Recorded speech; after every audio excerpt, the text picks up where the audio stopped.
ఒక టీచర్ ని best teacher అని మనం ఎప్పుడు చెప్పగలుగుతామంటే ఆ టీచర్ బోధించిన స్టూడెంట్స్ ని చూసి మనం డిసైడ్ చేయగలుగుతాం. ఈ లోకంలో అద్భుతమైన టీచర్, జీరోలో ఉన్నవాడిని హీరోగా మార్చగలిగిన టీచర్ యేసుక్రీస్తు. ఎలాగంటారా, యేసుక్రీస్తు వారు ఒక 12 మందిని సెలెక్ట్ చేసుకుని 3 సంవత్సరాల పాటు ట్రైనింగ్ ఇస్తే ఆ 12 మంది ఈ రోజు కొన్ని కోట్ల మందిగా మార్చబడ్డారంటే ఆయన యొక్క టీచింగ్ వాల్యూస్ అంత పర్ఫెక్ట్ గా ఉండేవి. అంత అద్భుతమైన టీచర్ ఈ రోజు మనలో వాక్యమై జీవిస్తున్నాడు. అంత గొప్ప దేవుడు. ఆయన టీచింగ్స్ అప్పట్లో ఎలా ఉండేవి అంటే, మత్తయి సువార్త 6వ అధ్యాయం 29వ వచనం, ఏలయనగా ఆయన వారి శాస్త్రుల వలె కాక అధికారము గలవాని వలె వారికి బోధించెను.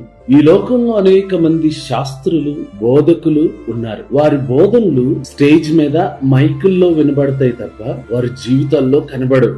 యేసుక్రీస్తు బోధ కేవలం వినబడ్డమే కాదు, కనబడుతూ ఉండేది. ఒకానొక టైంలో బాప్తిస్మ ఇచ్చి యోహాను యొక్క శిష్యులు యేసుక్రీస్తు వారి దగ్గరికి వచ్చి, రాబోవాడు నీవేనా లేకపోతే మేము ఇంకెవరి కోసమైనా ఎదురు చూడాలా అని అడిగినప్పుడు వారికి నేనే అని చెప్పడానికి ఏ బోధన చేయలేదు, కానీ మీరు చూడట్లేదా అని అడిగాడు. ఎందుకంటే యేసుక్రీస్తు వారు మాటలతో బోధించే దేవుడు కాదు, క్రియలతో బోధించేవాడు. అలాంటి దేవుడు ఈ రోజు బైబిల్ లాగా మన చేతిలోనే ఉన్నారు. ఎప్పుడైతే మనం చదువుతాము, దాని ద్వారా మన జీవితాలను కట్టుకుంటామో, మన జీవితాలు ఏ స్థాయిలో ఉంటాయంటే, యేసుక్రీస్తు వారు ఈ మాటలన్నీ చెప్పి, ఈ నా మాటలు విని దాని ప్రకారం నడుచుకుని వాడు బండ మీద తన ఇల్లు కట్టుకుని బుద్ధిమంతుని పోలి ఉన్నాడని చెప్పాడు. యేసుక్రీస్తు మాటలు వినడం కాదు, ఒకవేళ పాటిస్తే, ఇల్లు బండ మీద ఉన్నప్పుడు వర్షం వచ్చినా, తుఫాన్ వచ్చినా, గాలి వచ్చినా, అది ఏదైనా సరే పడిపోదు, కూలిపోదు, బలంగా ఉండదు. అలాగే నీ జీవితం కూడా వాక్యానుసారంగా కట్టుకుంటే